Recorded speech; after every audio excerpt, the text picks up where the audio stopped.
If you think about tax increment financing, that may not be the sexiest topic we could come up with, but it's an extremely important topic in Missoula and one that's got a lot of debate lately. And it's often misunderstood. And so we'll have experts here to tell us exactly what it is and how it works. And then we'll hear from a couple of different opinions about how it's implemented in Missoula, what it's done for Missoula, what it should do in Missoula. So it's a great opportunity to learn a little bit more about it and talk about it. Even in the newsroom, we debate about tax increment financing. Should we do a story explaining what it is? Well, this is taking care of that for us, so that's awesome.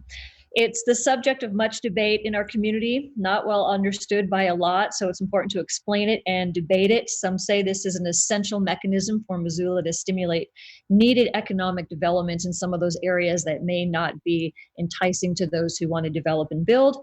Others say it's a giveaway to developers, straining services, and maybe needs to be more transparent. But there's a lot of different opinions on this. So we are going to be talking to three different people. We're going to be hearing from Pippa Browdy from the University of Montana. She is going to explain what TIF is, tax increment financing. We're also going to hear from Mayor John Engen and from Adam Hertz. So let me introduce our three folks before we get going and start talking about it. Pippa, there you are. Pippa Browdy is a professor. She teaches courses in the federal tax law area. And looking at your resume, pretty much all things tax, from federal income tax to corporate tax. You were a general trial attorney for the IRS Office of Chief Counsel in New York and California. You've written many books about tax issues, and you're currently working on a research project talking about the intersection of federal law, federal tax, and Indian law. So you know your taxes, so you're the perfect person to be talking about that with us. We also have Adam Hertz. Adam was born in Missoula, raised in Polson, went to the University of Montana, graduated in the School of Business, and became the youngest person ever elected to the Missoula City Council, where he served for 4 years. And then in 2016, he got elected to the State House of Representatives, District 96, where he served on the taxation, local government and energy, technology, and federal relations committees. And he's professionally a realtor and real estate developer. So thanks for being here, Adam. And of course, Mayor John Engen, our 50th and longest serving mayor of Missoula. His accomplishments range from planning efforts to make sure that Missoula is sustainable. He restored the city's once private water system to public ownership and has been a champion of conservation efforts, battling hunger and homelessness, and a proponent of thoughtful business development.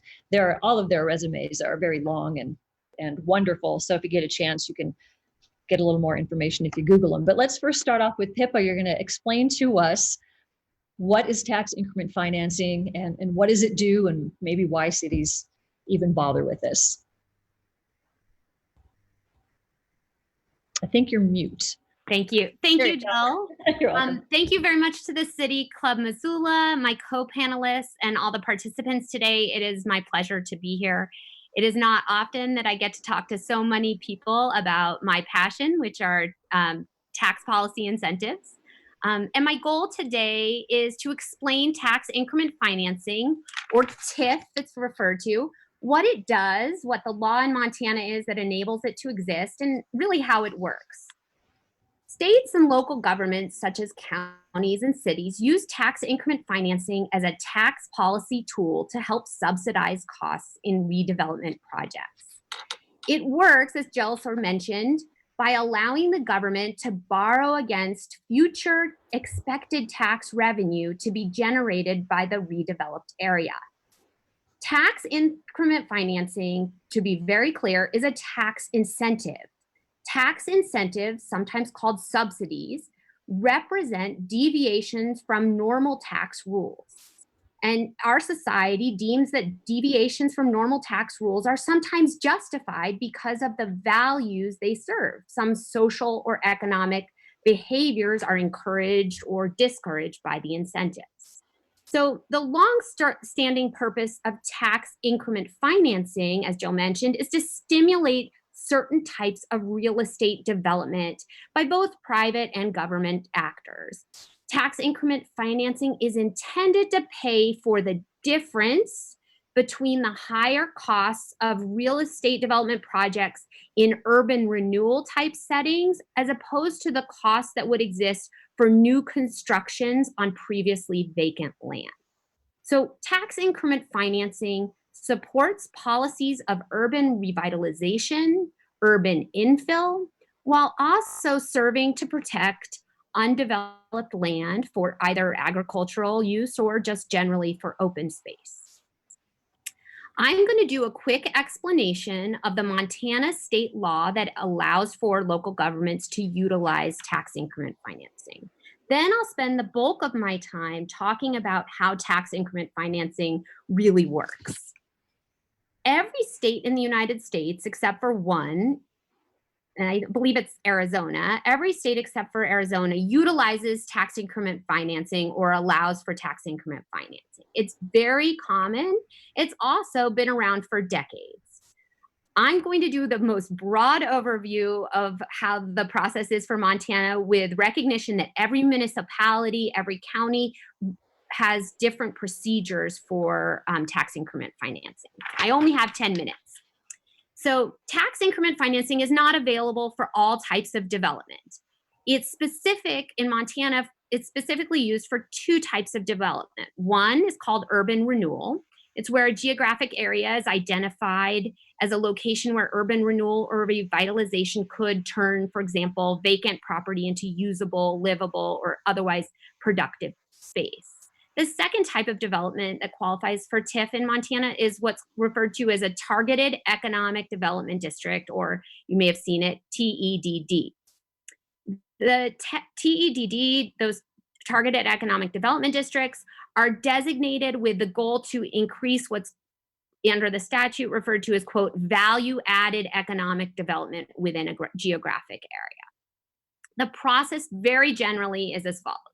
The local government designates the district for either urban renewal or targeted economic development. And in that process of designation, it has to give notice to the public about its intent. And there has to be many opportunities for the public to meet and comment on the proposed district. Once the public hearing or hearings are held and notice and comment periods are given, the local government can approve the district. Once approved as a district, developers can apply for TIF funds, and they can use them for the following types of expenditures. This list is not exhaustive. Land acquisition, demolition costs, costs for infrastructure such as improvements to sewer or water lines, sidewalks, bicycle racks. Those are some of the examples.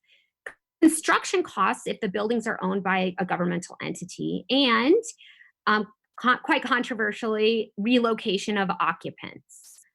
In sum, tax increment financing is authorized under state law. Their process requires identifying the tax increment financing purpose, such as urban renewal or economic development, creating the plan, providing for public notice and comments, and then financing the TIF. So now let's get to the real tax piece. And that is how tax increment financing works. There are three component parts to tax increment financing. First, there's the tax. Second, there's an increment. And third, you guessed it, there's a financing component. I'll address each in turn and use some graphics to illustrate my point. The first component of tax increment financing has to do with the tax being utilized. By far the most common, and Montana is no exception, is for tax increment financing to be generated from ad valorem real property taxes. Ad valorem is Latin for according to value. It just means that real estate property taxes are based on property values. The shorthand in our lexicon for ad valorem real property tax is often just property tax.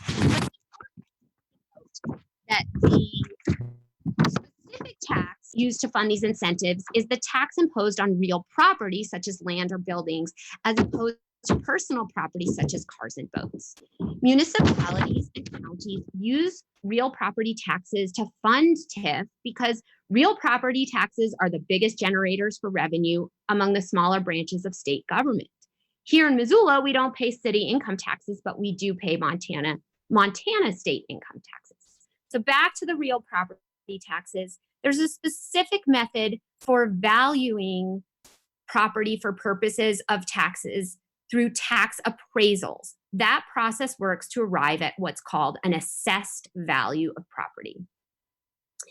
There's also a mill levy process that occurs for local governments. Because local governments are usually required to operate within balanced budgets, the local government will determine their budget ahead of time and then their projected revenue sources, including property tax revenues.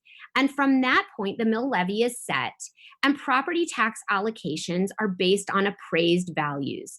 Those are made to determine the mills to be levied. Basically, the required total property tax revenues are divided by the total assessed values within the jurisdiction. And it's really a way to allocate the relative contributions to the cost of government. The appraisal process and the mill levy process are admittedly quite complex, but the key takeaways here are to understand that local governments, including here in Montana, rely on property tax revenue to fund government. And individual property owners are the primary contributors to the cost of those local governments. Another important takeaway is to understand that a simple formula determines the amount of tax revenue. And I will show you, I'm going to share my screen.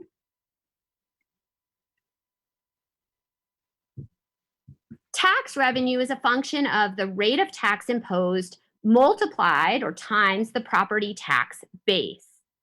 So I'm not here to talk about the tax rate being imposed, although you can understand just from looking at this formula that if the amount of the property tax base goes down, the rate of tax would have to go up in order to keep the revenue stream constant. So the base here is the property tax base. And this becomes important in just a second when I'll talk about the increment. So that's the tax component of tax increment financing. And now I'll explain the increment. Tax increment financing, the increment works by severing the assessed value of property at the date that the tax increment financing district is created. And this is sometimes called the baseline tax revenue. So when that is severed from the expected future increases to the assessed value, the increment goes to a TIF fund and the baseline value goes to the general fund. So another way to say that is that the TIF works by redirecting property tax revenue increases that are generated from the property that is developed within the TIF boundaries. Those increases are allocated into a separate fund, the TIF fund, and they pay for TIF activities that I mentioned earlier, whereas the baseline revenues go to the general fund to pay for schools, roads, and other infrastructure and governmental costs.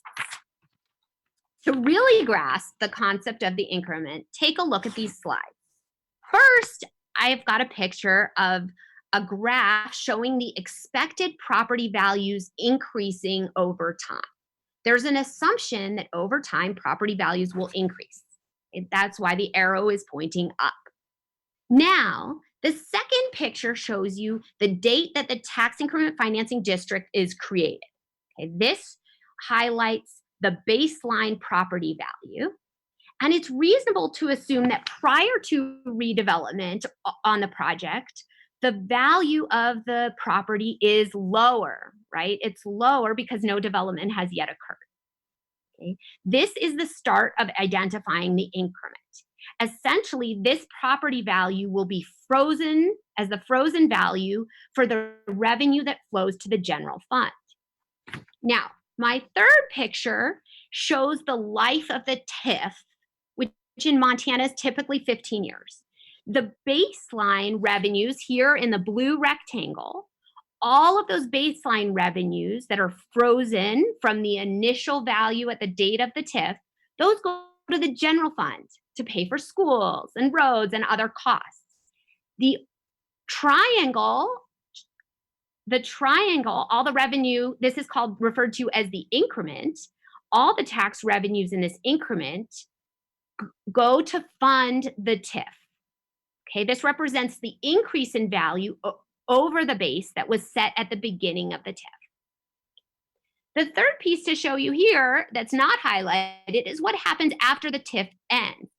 And after that point, these increased property values that generate hopefully increased tax revenues, all of these monies will go to the general fund, back to the general fund. So that's the increment portion of the revenue attributable to the increase in property tax values from within the TIF boundaries that get segregated out. The third component I mentioned is the financing component.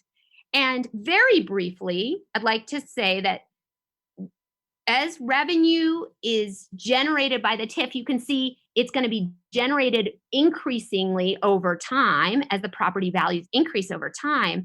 At the date that the TIF is created, the government may not have the cash on hand to pay the costs that are specified in the TIF plan.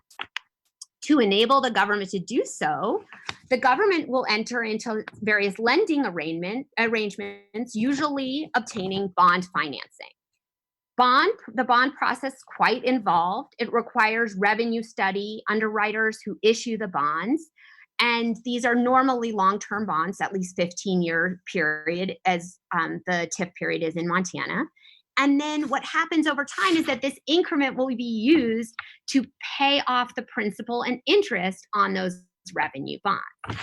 So right there is the basics, the 10-minute basics on TIF, how it works under Montana state law, knowing that there are specific rules under every local jurisdiction, and then how TIF works as a tax incentive by siphoning or by pulling off this excess revenue generated within the TIF district and putting that to pay for the tax increment financing, while the baseline, the frozen baseline, goes into the general fund. That's all I got. Sorry there, I muted myself. Wow, that was amazing. Thank you for the charts and graphs. I think that really kind of helps illustrate what it is we're talking about. All right, so Mayor Engen, your chance to speak for 10 minutes or so and talk to us about, your thoughts on TIF. Well, thank you, Jill and Pippa and Adam and all of you for participating today. Appreciate the opportunity to talk a little bit about this program, which has been in place since the 1970s in Missoula. So TIF is nothing new to Missoula, and the original TIF district, some folks may recall, was downtown Missoula. There's a long and storied history of changes in downtown Missoula as a function of the opening of Southgate Mall, and that first urban renewal district tipped up, as Pippa suggested, under statute, using a definition of blight. So TIF writ large and urban renewal writ large is really a question of subsidy. Do we as policymakers and folks responsible for the allocation of municipal resources believe that certain projects deserve subsidy? We subsidize lots in this country at the federal, state, and local levels, but there aren't many opportunities for subsidy or incentive in Montana for local jurisdictions, and TIF really ends up being one of the I think most powerful and frankly only tools to provide incentives for business development and real estate investment. I think a couple of important things to note. One is that under our rules and under statute, there are very specific uses for tax increment. And Pippa described those, I think, in great detail. In the case of Missoula, the way tax increment has been deployed over the years has largely been about public infrastructure that's associated with other projects, or taking the increment that is a function of those projects within urban renewal districts and applying it to public infrastructure. And I have a laundry list in front of me of projects that TIF has funded over the years, and some may come as a surprise to folks. So in terms of public infrastructure, TIF has built 15 miles of sidewalks, 10 miles of streets, 9 bridges, either over the Clark Fork River, railroad tracks, streets, or irrigation ditches, 8.4 miles of trails, 94 acres of parks improvements, parking structures, which are important to Missoulians. Central Park, Bank Street, Park Place, and the Rome structure would not exist but for investment through the Missoula Redevelopment Agency and TIF. Various water and sewer extensions and alley paving, particularly in downtown Missoula. Projects that have tremendous community value all have TIF investment. Karis Park, Brennan's Wave, the Milwaukee Trail, Bitterroot Trail, Ron's River Trail, the gazebo at the Missoula County Courthouse, a carousel for Missoula, Dragon Hollow, the Aquatic Center at Currents, the Missoula Art Museum, Mobash Skate Park, McCormick Park, Silver Park, MRA Park, MRL Park, the Civic Stadium at Ogren Park, the Montana Natural History Center. We've done historic preservation investment throughout downtown, public art throughout downtown, the underbridge at Madison Street, the Missoula Children's Theater, neighborhood community gardens, the Senior Citizens Center, and street trees throughout the community. We also invest heavily, and this again is about subsidy. It's about making choices as public entities as to where we invest our resources to make lives better. So permanently affordable housing is a critical issue in Missoula, has been for a long time and continues to be. TIF was instrumental in the construction of Clark Fork Commons, permanently affordable, as was the Equinox and Solstice Apartments, the Sweetgrass Commons, Lee Gordon Place, the Palace Apartments, the Garden District Housing Project on Catlin Street through the Housing Authority, and Fireweed Court. And in addition, we help those nonprofits that are serving our most vulnerable in the community, including Partnership Health Center, Salvation Army, Western Montana Mental Health Center, several of those projects, the Poverello Center, Garden City Harvest, the YWCA, Missoula Food Bank, and City Life Community Center. So those are clear examples of where TIF is invested and where TIF revenues are used. We also use them to support local business or national business in some cases where but for TIF dollars, a project would either not happen or be at a smaller scale. Among the poster children for that and among the controversial projects of late, the Marriott Hotel, the old Missoula Mercantile site. We believe that project, but for TIF, likely would have happened at a smaller scale, or if at all. And remember that the investment there was in infrastructure around the hotel, not the bricks and mortar that built the hotel. What happens when we make that community investment, when we make that choice about subsidy, is that we take a tax base and grow it. I believe that TIF is an investment in the future, and as Pippa described, that growth in tax revenue through increment. That increment at the end of the life of a TIF district goes back to the tax base. So if we look back at that first urban renewal district in downtown Missoula, you'll find that roughly $20 million were invested in that district through TIF that leveraged what we believe was about $200 million in additional investment. And when that district expired, all of that additional tax revenue, that value, as it were, went back to the general fund, both for not only for the city, but other taxing jurisdictions, including the schools, county, and state. We believe that in every case, that investment in improving values in the community is a long-term, provides a long-term return for the community, in addition to improving things immediately.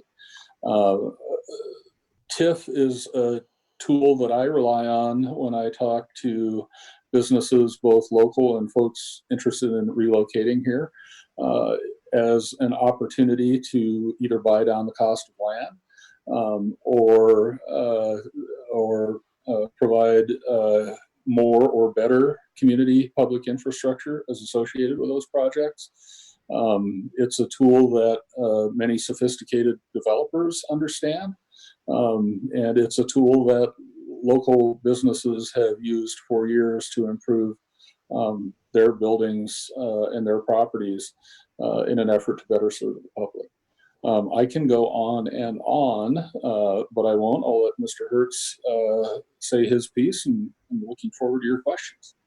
All right. Thank you, Marin. Go ahead, Adam. You have the floor now. Talk about your thoughts on TIF. Yeah, thanks for having me today. Thanks for Pippa for the great explanation. And it's great to be back debating the mayor. It's been a 5-year hiatus, but the band is back together and really appreciate the opportunity. I certainly don't disagree with some of the points that Mayor Engen made about appropriate use of TIF. And I think, when it comes down to TIF, I'm not seeking the pure abolition of TIF by any means. I'm seeking a pro-reform stance, seeking the elimination of what I see as TIF abuse, skirting state law or finding loopholes in state law, and not efficiently using TIF. I think it's important just to clarify one thing, that when we talk about increment in TIF districts, we're not just talking about increment for new projects. It also includes just increases in value. So, if your home was worth $200,000 when the TIF district was created, and it's worth $300,000 now, that additional increment also goes into the TIF district. And I'll get back to that in a little bit, but there's been some reforms at the state legislature that I think were important on that point. Given the existence of inflation, though, I think the base is not enough to fund local government. And so the problem that exists with TIF districts is that local government, whether it's the county or the city or schools, can't provide the services they need to provide without increasing taxes, because inflation exists, yet the district, the base is capped, and that's all they have to pull from. So it does require them to find revenue elsewhere. Certainly, the big argument there is the but-for argument. As the mayor mentioned, he believes that many of these projects would not happen but for the existence of TIF. I like to call that the capture versus creation argument, which is to say that certainly possible that some of these projects may not exist but for subsidy. But if we look at projects such as the Southgate Mall remodel and expansion, Southgate Mall had announced their intent to do a very large project. They had been excluded from Urban Renewal District 3 when it was first created because there were no findings of blight at the mall. When they began to announce their project, the Missoula Redevelopment Agency, I think, saw an opportunity to capture some of that new increment that otherwise, would have just gone to the taxing jurisdictions as it normally should, and stepped in to try and be part of the project, capture that new increment, and build a wish list of things that the city wanted to build. That project may not have existed at the scale that it exists at today, but for TIF, but it certainly would have existed. So I think it's a very poor argument to make to say that any or most or all of the increment that exists in these districts is because of the existence of the district. I think that's one of the hardest things to really sort out is, every developer, I'm a real estate developer myself, every developer is going to, of course, approach the MRA or the city and say, we can't make this project work without subsidy. And sometimes that might be true and sometimes it might not be. In many cases, I believe that subsidy is simply padding profit and not necessary in order to make the project come to fruition. That's a difficult thing to prove without transparency in the financials of these projects. And I don't know how much transparency the MRA is getting from these developers. I certainly know that the public doesn't get much. And I understand that because, many development models, benefit from being somewhat secretive because of, investors or developers who have their own business models that they don't necessarily want to share. I think, downtown Missoula is probably one of the best examples of the use of TIF, and the city regularly, when speaking from the pro-TIF standpoint, regularly goes back to downtown Missoula as it was dilapidating due to the creation of Southgate Mall, which ironically years later then got its own TIF assistance. There's been, other uses, as the mayor mentioned, that I think have been valuable to the public and necessary to eliminate blight. The important thing to note is that, helping nonprofits, growing the tax base, creating jobs, creating economic development, those are all great things. None of them are mentioned in state law as it exists today when it comes to urban renewal districts. The goal is simply the elimination of blight. And in my view, certainly that definition could use a lot of work at the state level. But in my view, I think it's pretty hard to make an argument that there's very much blight that exists in the city of Missoula. When we talk about blight, I think the purpose of urban renewal districts was to clean up zero growth and truly blighted areas that nobody would invest in, areas that have essentially worthless or nearly worthless property values, and the need for demolition or environmental remediation that just simply could not exist but for TIF. The problem is that instead, in a market like Missoula, where there's limited inventory and there's a lot of demand, is that no developer doesn't understand the existence of TIF. So what it does is it just drives up property values because developers know that they're going to get assistance. And so if the tool did not exist, I think in many cases property values would simply be lower in these areas because the developer would have to account for things like lack of infrastructure or necessary demolition.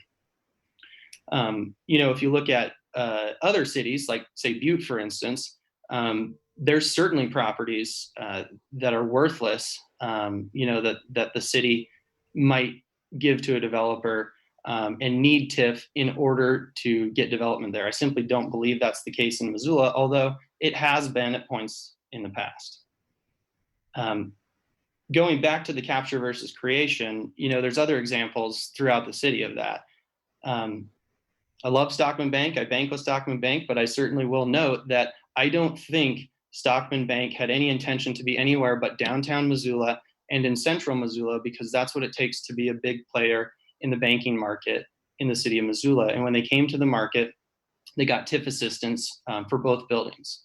Now, I don't blame them for doing that because it's a tool that exists and it's a handout, that certainly any developer would take. The problem is, I don't believe TIF was necessary to make those projects happen. And so what you have is a big subsidy that takes money out of the pockets of the local school district, the county, the city general fund, in order to subsidize development that otherwise would have existed anyway. They had the money for it to happen. Those are the locations they wanted that development to happen in. They simply got, what I would amount to a corporate welfare handout. There's other issues, with pet projects that end up happening and not necessarily, good use of funds. It was mentioned that the creation of the timeline of a TIF district is 15 years. But if the city borrows money within a TIF district, they can extend that by up to another 25 years if that's the life of the bond. So in Urban Renewal District 3, which is generally central Missoula, when I was on city council, the district was approaching the end of its life. And in order to extend that district, the city borrowed nearly $5 million in order to build the South Avenue pedestrian bridge. I understand that that's a project that's worthwhile. If that was an at-grade crossing, Reserve Street would be even more of a disaster than it already is. It was about a $5 million project. If you include interest, it goes up to $7+ million. We could have built an underground crossing at about $1.25 million. Underground crossing is used on Russell and seems to work just great. But what happened now is that district's 40 years long. It's long enough for it to become blighted again. I mean, in 40 years' time, you could have new development that then, is no longer useful or is dilapidated by the end of that. And so you have to start all over again. So I think one of the big things is really the length of these districts is simply too long. One of the legislative reforms that I would propose is that district length stays at 15 years. Any bonding that exists within the project further out than that can continue to collect increment to pay on the bonds, but additional grants or debt should not be taken out during that time period, so that these are more limited, that they're focused on fixing a blight issue, and then getting the money back to where it belongs. Because when we talk about the sunset and there being a windfall to other taxing jurisdictions, it just hasn't really been the case because these districts have lasted so long. There were some issues that were fixed in the 2017 legislative session. One issue was that voter-approved bonds and the funds from those were going into TIF districts if the property was in a TIF district. So you might have lived in Urban Renewal District 3 in central Missoula. You voted for the school bond, and you were willing to raise your own taxes to fund new buildings at the school. And unfortunately, that didn't happen because you were paying extra as if you were paying into those bonds, but instead those funds were getting diverted to the Missoula Redevelopment Agency for TIF. I think that's entirely wrong, and luckily the 2017 legislature fixed that, not looking back, only moving forward. So that money, if you live in one of those TIF districts, is still going towards the TIF district rather than the school bond where it should be going. And I would note that the League of Cities and Towns and the city of Missoula adamantly opposed that kind of a reform. I mean, I think that kind of a reform is just a no-brainer. It's just a matter of fairness. There's another issue that we ran into with remittance of excess TIF. In 2018, you may remember that the city of Missoula was facing a budget shortfall and sought to tap into the TIF districts in order to make the budget whole. Previous to the 2017 legislative session, the city could have chosen to remit the excess TIF back to its own budget just to fill its own budget gap, but would not have to include the state and the county and school district in that remittance. And in 2017, we passed a bill that said if you remit excess TIF, it needs to be remitted back to the taxing jurisdictions in the way that it normally would be collected by those districts. And I think that was a great reform because what had happened in a city like Whitefish was that they had almost 30% of their tax base tied up in TIF increment. And the city was kind of colluding with the school to make sure that the schools got their money, but we're cutting out the county and the state. And so as a matter of fairness, it's important that when that money is remitted, that it goes to the taxing jurisdictions as it should. And I think that brings up probably one of the most important legislative reforms that I think is important is capping the city's total tax base that can be tied up in increment. So as I mentioned, Whitefish had almost 30% of their tax base tied up in increment, which really is unfair to the state, it's unfair to the county, it's unfair to the school districts. I don't know what that cap needs to be. I don't know whether it's 5% or 10%, but I think you have to decide how much of your local tax revenue can be tied up in TIF versus where it should go. Otherwise, what you end up with is other taxing jurisdictions that are starved for cash and have to raise taxes, or in some cases might not even be able to raise taxes. And so I think that's an important legislative change. I think it also forces good decisions, because if funds are limited, efficiencies are sought. When funds are unlimited, efficiencies typically are not sought. Hey, Adam? Yes. We're getting lots of questions in from people. Would you mind if we, can you have one more thought, finish it up, and then we'll move on to that? Absolutely, I appreciate that. And I think the final legislative change is that we need to redefine blight, or we need to rewrite the TIF laws to, find a new purpose. If it's not blight elimination, if it's actually just, public infrastructure, or if it's job creation, or if it's economic development, then I think we need to be honest about that. Awesome. Thank you very much for your well thought out points on that. Susan, did you want to talk about the question process, or I've got them? Should I just go ahead and start asking? You're on mute right now, by the way. There you go. Thank you both very much, or all three of you very much. Yes, now we go to Q&A, a very rich part of every City Club discussion. A reminder to please use the Q&A, not chat, to type in your questions. Two of our board members will forward them to Jill to pose to our panel. It's unlikely, unfortunately, that all questions will be answered due to time limitations. And please know that we are looking for questions, not position statements, but succinct civil questions. And members of the media, please wait to ask your questions after the forum. We're happy to connect you with our panelists. So back to you, Jill. Okay, our first question comes from Edward Brown, and I think I'll direct this to the mayor, and then we'll go to Adam after that. And then Pippa, if you hear something and you want to jump in, that'd be awesome. All right, Edward asks, what happens if a TIF gives money to a developer and then the developer goes bankrupt or is unable to perform?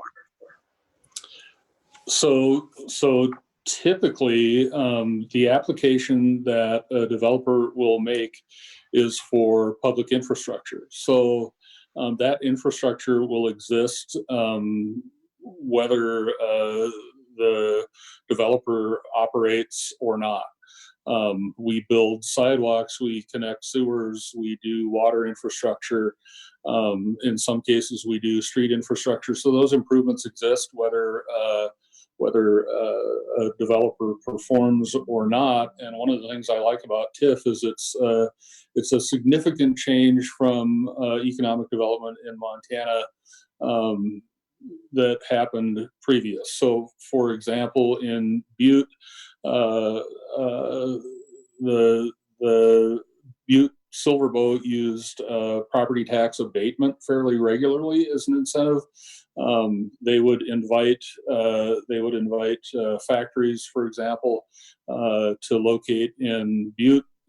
They would abate property taxes. That is, business would not have to pay property taxes for some period of time. They would get another offer from another state. They would pull up stakes and leave, and there was no clawback provision.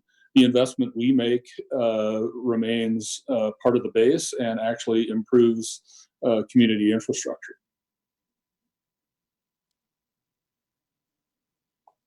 There we go. Adam, do you want me to repeat the question? No, I think I have it. So, okay. Thank you.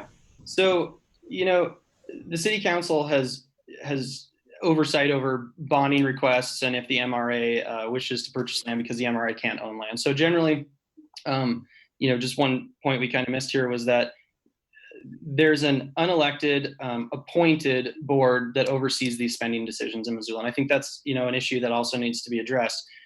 But getting back to the question, generally when city council is asked to approve bonding requests, I don't think there's a lot of thought about, are these risky projects? Because in the past, generally in Missoula, they haven't been. I think we're actually approaching a period of time where we need to be a lot more careful about what happens in those cases. Washington Prime Group, who's the new owner of Southgate Mall, faces the very real risk of going bankrupt right now. They actually had their debt rating lowered to CAA3 by Moody's recently, which means they're in very poor financial condition and subject to very high credit risk. So what happens if Washington Prime is not paying their property taxes and nobody wants to buy their property tax lien? I don't think that's probably going to happen. I think there's probably a new buyer who would take over, but there's certainly some risk there. And even more risky example is that, as Pippa mentioned, bonds are typically sold up front in the larger projects to finance future tax revenues. And so a really big project that had been talked about recently was the Riverfront Triangle project. And we were expecting construction this summer, which isn't happening, obviously, due to the COVID-19 crisis. But what would have happened had the city council approved selling those bonds? And in that short period of time between selling those bonds and COVID-19 happening, the developer decided that they no longer wanted to move forward with the project or had to put it on pause. We could have $10+ million in debt with really no assurance of when that project was going to happen. And no revenue to back those bonds.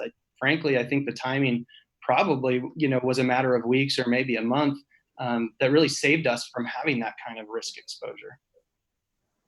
So I would argue that the underwriting around those bonds provides tremendous security for the city of Missoula, both financially in terms of property over time. Kind of a follow-up question from Dave Lapham is asking, is there a safeguard in place for tip dollars given to businesses who use the money and then sell shortly after the project is done? And his example there is Southgate Mall. Well, again, the redevelopment agency doesn't have money in bricks and mortar at Southgate Mall or the businesses that are there, but for some facade improvements on what was the Lucky's Market. The lion's share of that project was building the road connecting Brooks and Reserve, which we believe will serve a tremendous long-term purpose for the city of Missoula, for that property, and for residents as well. We think that that infrastructure adds value and will add value over time and increase the tax base. Do you want to comment on that, Adam? Or Yeah, I would agree that when TIF is used to build infrastructure, certainly I don't see any necessity for kind of a recapture, because it's infrastructure meant to benefit the public. Missoula did have a facade improvement program. I'm not sure if that continues to exist, but there were facades at Arby's, a number of fast food restaurants and different businesses across Brook Street, where those improvements were entirely given to the business. There was really no public benefit other than, I guess, if you like Arby's to look better when you drive by it. But I think, in those cases, it's a fair point. Frankly, I don't think those kinds of projects should qualify for TIF. But if they are, I think some kind of recapture provision certainly makes sense. And we're happy to do that. I think it's important to note with the facade program that the redevelopment agency board says no. The redevelopment agency staff and board have said no on more than one occasion, and at least one occasion, that is the hip strip. We had folks who very much wanted us to tip up an urban renewal district along the hip strip, and our study could not demonstrate blight, even in its broadest definition. So a TIF district doesn't exist there. so here's a question for Adam. If Missoula didn't use TIF, is there any other effective or promising tool that we could benefit from as we develop the community? Because are there As other? I mentioned, I'm not seeking the elimination of TIF. I'm seeking more efficiency and reform in TIF. So are there other tools that could be used? Better budget prioritization. I mean, I think public infrastructure, police and fire are certainly important pieces of the local government budget. And I think, you have to prioritize that budget in order to focus on those. In cases where you're outside of the TIF district, there is, new development and new infrastructure happening, and that's paid for by private developers. And that brings up, another issue about fairness is, you've got Albertsons on Brooks. That Tremper Shopping Center received a lot of TIF assistance. I'm not sure if Albertsons got facade improvements or if it was generally surrounding infrastructure. But you've got a big subsidy there to a multi-billion-dollar company. And then probably a half a mile away, you've got Rosars, which has some local or regional ownership that doesn't get any assistance. And so it creates this unfair competition. And I'd be hard pressed to believe that the Trempers area is blighted as compared to where Rosars is. Another question, people are curious, what does urban renewal look like in a post-COVID world? Are we shutting stuff down, or how do we move forward in the midst of this? Well, that's a great and interesting question, and to a certain degree, by virtue of the fact that we don't have a crystal ball, we don't know. I continue to be bullish on Missoula for lots of reasons, not the least of which is I think folks still want to live here, folks still want to do business here and make investment here. And I still think that the Drift project at the Riverfront Triangle has tremendous potential. And is a great opportunity for the community on lots of levels. I think it's also important to remember that if we're looking at Tremper Shopping Center, for example, that's a local company with a long history in Missoula that applied for TIF assistance so that it could attract those out-of-state dollars in the form of lessees like Albertsons and others. The rents come to local businesses who employ local people and redeploy that money within the local economy. So I think it's important to make that distinction. I think the future of Missoula is bright. COVID is a pause, and it's a challenging pause. We've got a lot of challenges here locally in the state and around the country on all fronts, but I think our ability to guide investment through TIF is important. One of the other things to note about TIF is that in many cases, the fact that there is TIF money involved in projects means we have a say in what those projects look like. I'll go back to the Mercantile, for example. That project on its own, without TIF assistance, required nothing more than a building permit. That building could have been torn down in a matter of days, none of those materials recycled or reclaimed. The pharmacy, which the community said it wanted preserved, was preserved in no small part because we had a say in it through TIF investment. We have a say in design, and in the case of housing projects, we have a say in affordability, and that's critical at this point. Do you have any thoughts on that one, Adam? Yeah, I have another question, so go ahead.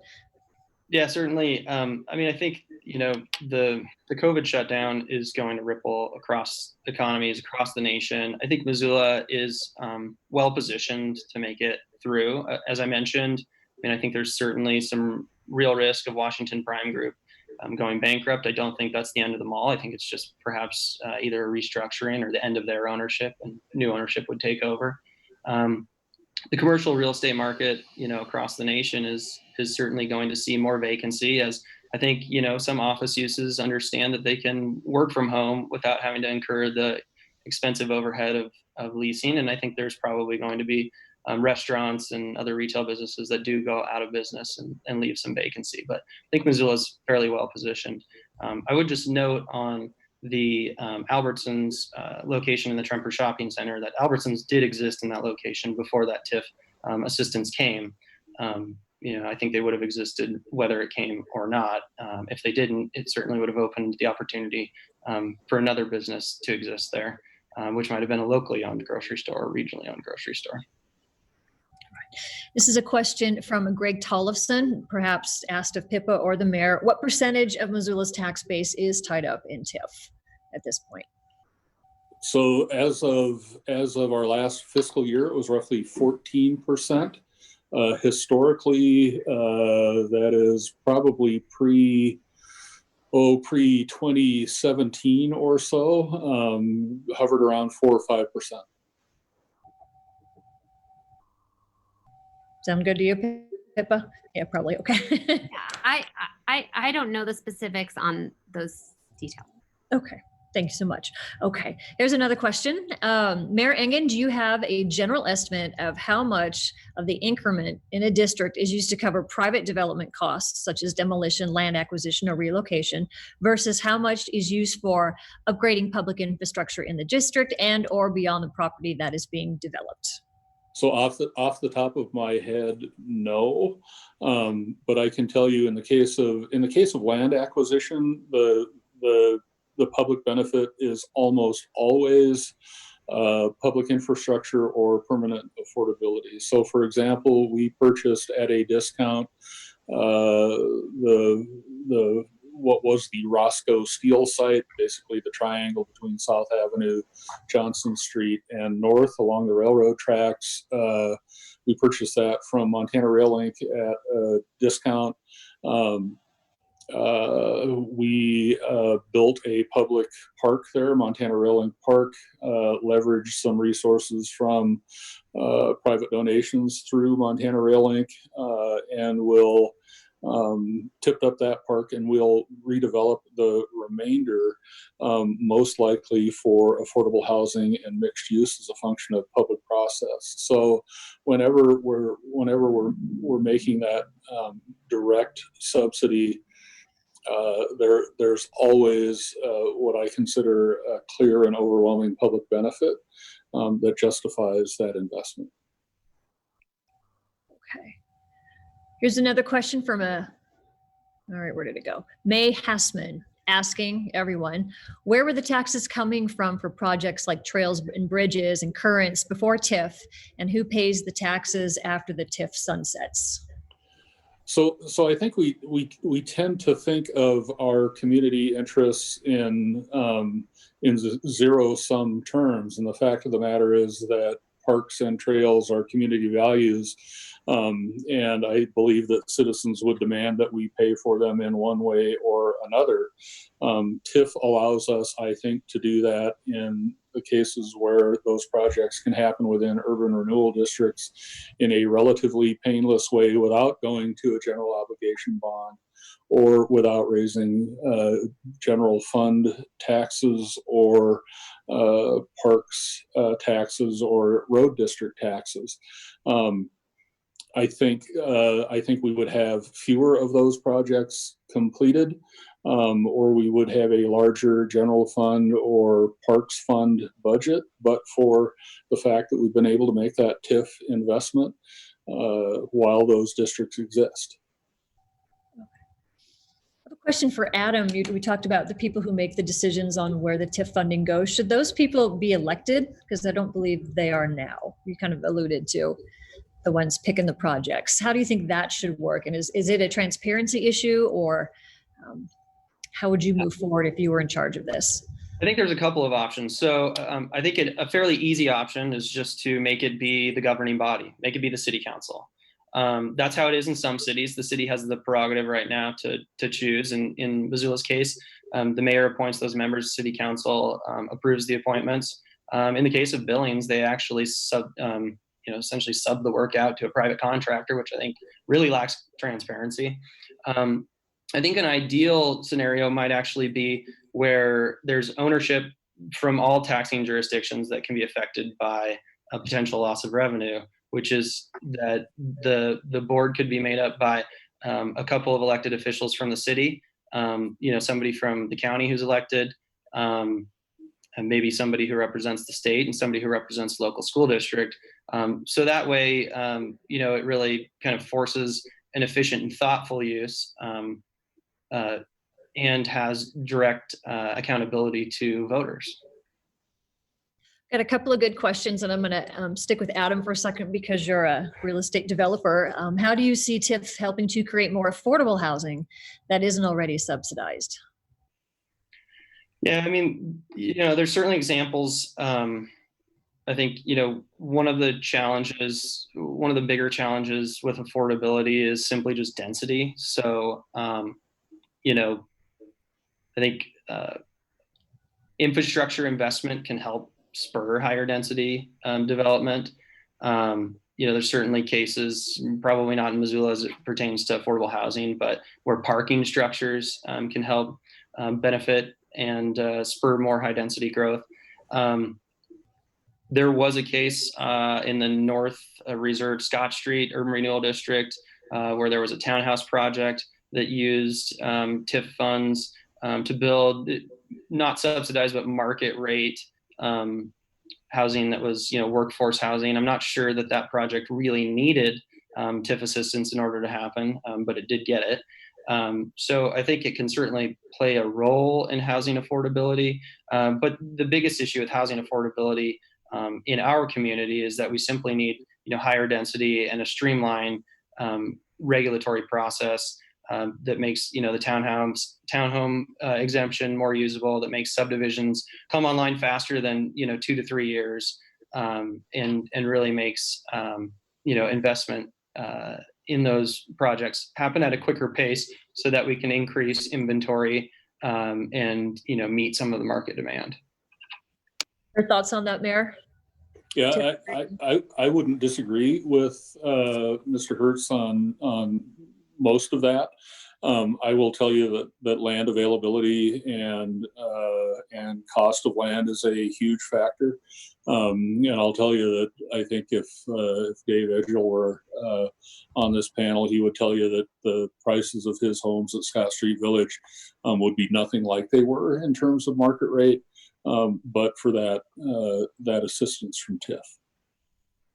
All right, I got a question here from Jane Van Boston. Can the mayor explain why Missoula deviates from typical government accounting, specifically the TIF money that is not treated as special revenue as it is in Billings or other Montana cities?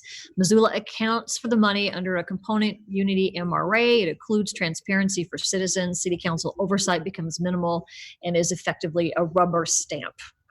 That seems to be what we've been talking a lot about today, like transparency, accountability. How would you answer that question? Sure. So I think we do use standard government accounting. It may not be the same as is used in other jurisdictions.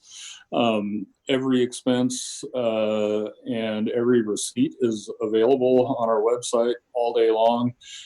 It's dense. It's not particularly interesting.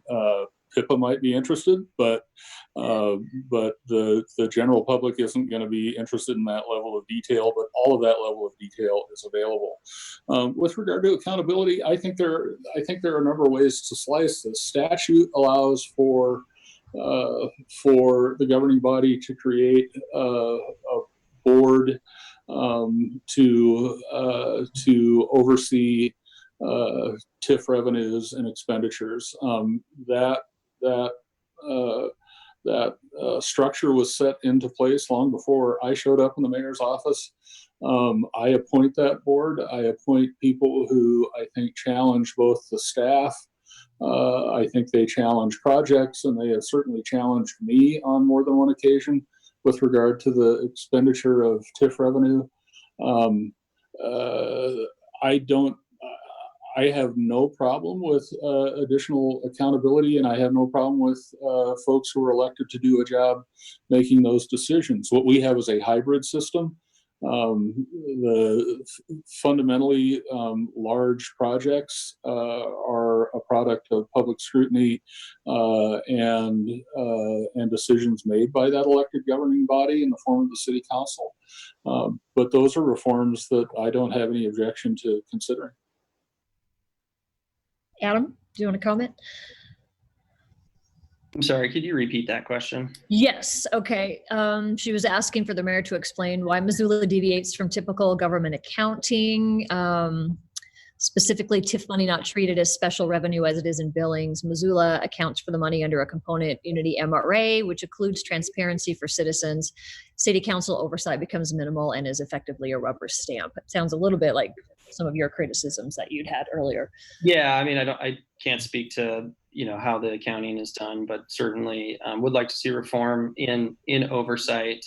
Kind of somewhat related, but going back to the percentage of tax base that's tied up in TIF in Missoula. When I was in the legislature in 2017, and this was a hot button topic in tax committee, Missoula was at about 4%. As the mayor noted, I think we're near 14% now. And at that point in time, people were criticizing me, saying, "Well, it's only 4%. It's not a big deal." Well, look how far we've come in 3 years. We've gone from 4% to 14%.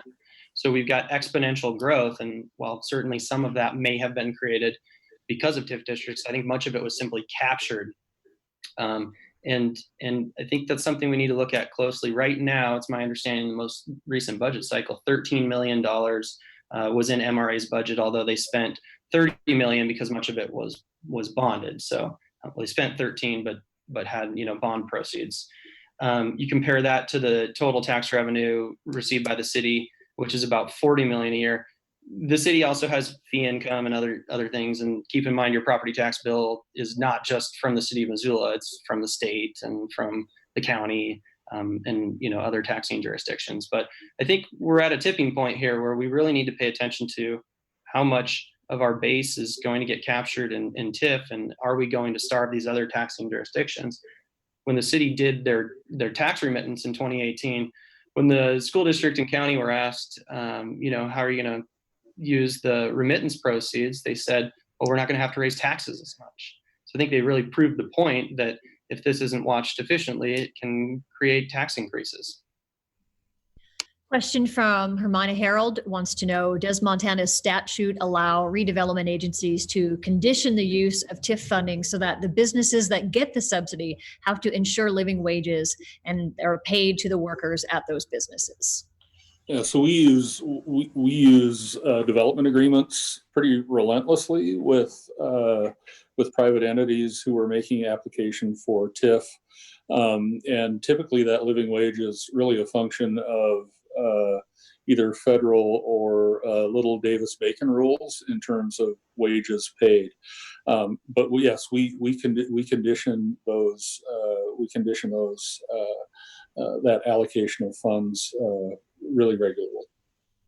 But if they didn't do it, even when they said they would, is there any sort of Yeah, method we get to go? yeah, we get money back. Write us a check, man. Okay, another question. There have been numerous competitive infrastructure grants available where MRA has participated grant funding procurement. Can you expand on the benefits and magnitude of grant funding that has been secured due to the availability of TIF funding leverage to support grant applications and provide the infrastructure match? Did I read that in a way that made any sense at all? It did, yeah. So Jill, so if we look at any of those affordable housing projects that I mentioned earlier, what you'll see is a combination of resources. So we're really good in Missoula at cobbling things together, particularly around affordable housing. So almost all of those projects are going to have federal funds, either through community development block grant or home funds or other sources. And our ability to demonstrate that that the community is supporting this through TIF makes a huge difference in making those projects work. Okay, this one's did you want to comment on that, Adam? I have another question. Okay, this one's from Connie Kehoe for the mayor and actually both of you. What reforms for TIF proposed by Adam would you support during the 2021 legislative session, from what you've heard him talking about? So over the course of about the last 3 years, the Montana League of Cities and Towns, which is basically our trade association, led by Tim Burton and Kelly Lynch, worked with municipal staff around the state and with the legislature in trying to do some education around TIF, because there is considerable misinformation and misunderstanding, and I think that there are opportunities to reform. So I don't have a problem with a cap, for example, on percentage of general fund. But I think we need to understand what that is and what it actually gets us, right? When we begin to limit the flexibility of TIF, we also begin to limit our ability to assist with really good projects that matter to this community and that are expressed in lots of policy documents. You know, the notion that we need to limit length of district, we've actually done that. The legislature has done that. The challenge with the legislature is there's another side to this coin. That is, if resources aren't available to local government to do infrastructure work, et cetera, then general fund taxes are absolutely going to go up. One of the things that tends to happen in Helena is that folks there get to take a lot of credit for either holding the line on taxes or attempting to reduce taxes or limit local government control, but they never have any responsibility on the other side of that, and that is what doesn't get done. What doesn't get done in a jurisdiction where an enormous percentage of the municipal budget goes to police and fire, when the jurisdiction's ability to tax is limited at half the rate of inflation. That is a legislative imposition on local government to try to manage resources. And so if we're going to take something away from TIF, understand that there will be consequences, and those consequences aren't necessarily what the folks who I swore to serve are interested in having occur in their communities. So Adam, if you could bullet point the things that you would like to see changed or rewritten when it comes to the TIF funding, so we kind of have a clearer vision of what you think might work better. Yeah, I think capping the percentage of the city's tax base that can be tied up in increment is the most important, because I think it just creates broad requirement to use these dollars efficiently and really make projects competitive with each other, and not have the temptation to capture increment, but rather work to create more increment. I don't know what percentage is appropriate. I did carry a TIF study bill through the legislature. Unfortunately, it got assigned to the wrong interim committee. There wasn't a lot of interest in it. I was not on that interim committee, and nothing really became of it. But I think it's important to study that and determine, where that appropriate cutoff is, because it does take increment away from these other taxing jurisdictions. So while the mayor's right that perhaps the city would be forced to raise taxes, although I don't think the city would, I think they could more efficiently use these dollars. It's already forcing other jurisdictions to raise taxes.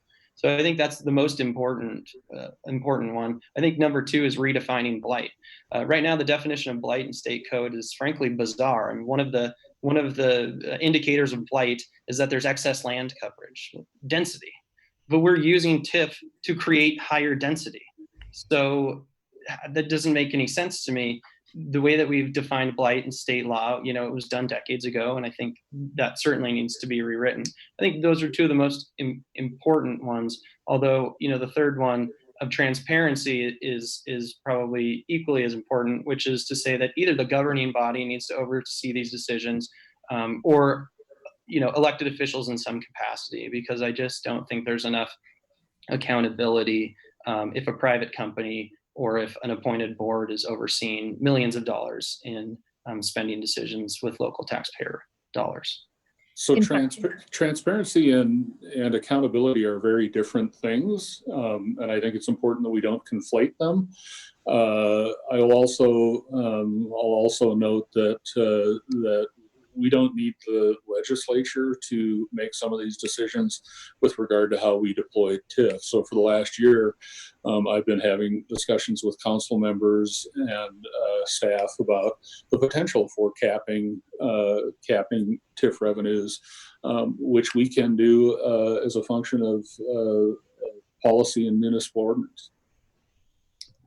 I did have someone ask Mayor, if you could expand a bit more on who appoints MRA board members. So maybe people it's all me, as it turns out. So there are 5 members appointed to that board, and those appointments are at my discretion, subject to confirmation by the city council.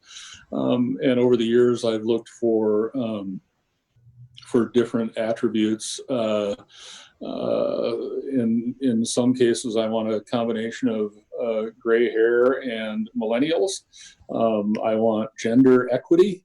I want, again, people who are independent of thought. I can tell you that there are really smart people on that board who, as I say, aren't afraid to challenge staff or me or folks who are seeking TIF funds. Got a question from Alani, who wants to know, can a privately owned mobile home park or on county land apply for TIF money? It would have to be in a TIF district, and it would depend on what the application was for. So for both Adam and John, is there anything you heard from the other that maybe you're going to take to heart or think is a good point or could work with between the two of you if you guys debate? Yeah, so I always, and I think this is less debate and more discussion, and I always think that we can get better no matter what we do. And I really appreciate the fact that Adam recognizes the value of TIF and that he's interested in reform rather than abolition, because in his line of work, I think he can certainly recognize that there are opportunities for the public and the private sectors to work together to do good things for the community. And I think TIF is the place where most of those public-private partnerships can exist, because we just don't have that many options. We're happy to consider reform. We're happy to consider alternatives. But I tell you, as we look at the next few years, we have lots of opportunity to deploy those TIF resources. One of the projects that we'll be bringing to the Missoula Redevelopment Agency Board this month will be really a long overdue locker and shower facility for our police department at the Catlin building, which was also acquired through TIF. that will allow these officers who today they take home everything that happens to them at work on their close to their home. And in the age of COVID, that's just not acceptable. So we'll be deploying some of that money to get that done. And there are lots of those opportunities that are ahead of us.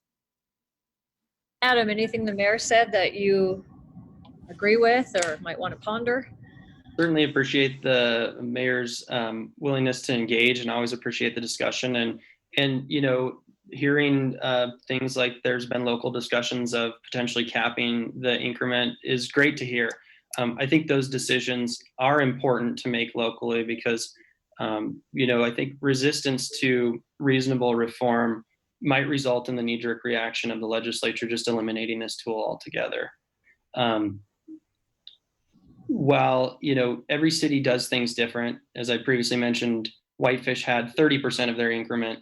I think there are sideboards that need to be created by the legislature just to ensure that, you know, abuse isn't running rampant. But the more that local government can look to be efficient and accountable, the better. And I appreciate that the mayor has an eye towards doing that. Unmute myself. We have a couple of minutes. If you maybe wanted to do a 2-minute summary on your thoughts on TIF as we conclude here, I can start with the mayor. Probably all topped out by now. Yeah, well, yeah, that actually has been known to happen. It's rare, though. Well, first, I really appreciate the opportunity to talk about this and talk about it reasonably. And one thing about Adam is that we've always been able to have reasonable conversations. And again, we can always get better. I do think that I do think that there's a lot of noise around TIF, and it's not nearly as black and white as folks suggest. And when we throw around terms like corporate welfare and more, I think it's really important to look underneath the rhetoric and understand the detail of what investment has actually been made and what the impact of those investments are. And I think as each of these TIF districts settles over time, sunsets is the term of art that we use, we will see a tremendous boon to the tax base. We will see infrastructure that's in place that might have long languished or never have gotten completed, all of which adds to the quality of life in the community, the value of the community, property values, and again, back to that notion of tax base. So this is a tool that we use to redevelop and enhance our community. And I believe that it comes at a reasonable cost to the tax base and the other taxing jurisdictions who also take advantage and benefit over the long term from that investment. And I would very much hate to see the tool go away because it's worked here very well and it's worked elsewhere very well. Thanks, Mayor. Adam, some final thoughts? I think it's really important that with any tax incentive that we be careful that it doesn't become a race to the bottom. We've seen a lot of that with Amazon across the country, that local governments are just bending over backwards to get Amazon in, creating, you know, massive tax abatement and all kinds of other handouts that I think at some point in time, you know, you have to ask the question, is it actually worth it? And so I think it's really important that we have an eye towards reforming TIF districts and to ensure that it's not a race to the bottom with other, you know, taxing jurisdictions or communities across the state or in other states, that we're allowing organic growth to happen and using TIF as a incentive in places where it otherwise would not happen. It's important that with any tool like this, that, you know, we don't let it devolve into you know, crony capitalism or you know, major social engineering. There's issues with urban planning fads or promoting riskier development, and we just really need to be careful with incentives, that they're truly incentives, that they're not handouts, that they're achieving the goals that are set forth. And I think there's just some minor reforms that could take place both locally and at the state level in order to ensure that happens. So Adam, you going to run for mayor one of these days? I moved out of the city limits. Oh, there you go. That shouldn't stop you, Adam. All right, Susan, I think you're mute, but I think got a couple minutes left and you wanted to wrap this up Sure. with us. I want to thank you all. Jill, thank you so much again for moderating. To our three panelists for an excellent, informative, and civil discussion of a complex and controversial issue in our community. Thank you to our audience for their great questions. And again, to our sponsors for sticking with us, making it possible for us to bring these forums to you. Please join us. Please join us by sponsoring at cityclubmissoula.com. Please join us again on July 13 for a forum on mental health issues. The COVID-19 pandemic has brought to the forefront gaps in our mental health care system and opportunities where change can and must be made if we're going to avoid a tsunami of mental health issues, including suicide, which we know has long been an issue in our community. We're assembling a panel of expert local people to talk about the effects of COVID-19 on people struggling with mental health issues and about what's needed in response. So we hope you will join us again, likely via Zoom on July 13. Meanwhile, thank you so much for your active civic participation. And again, thanks to all of our panelists.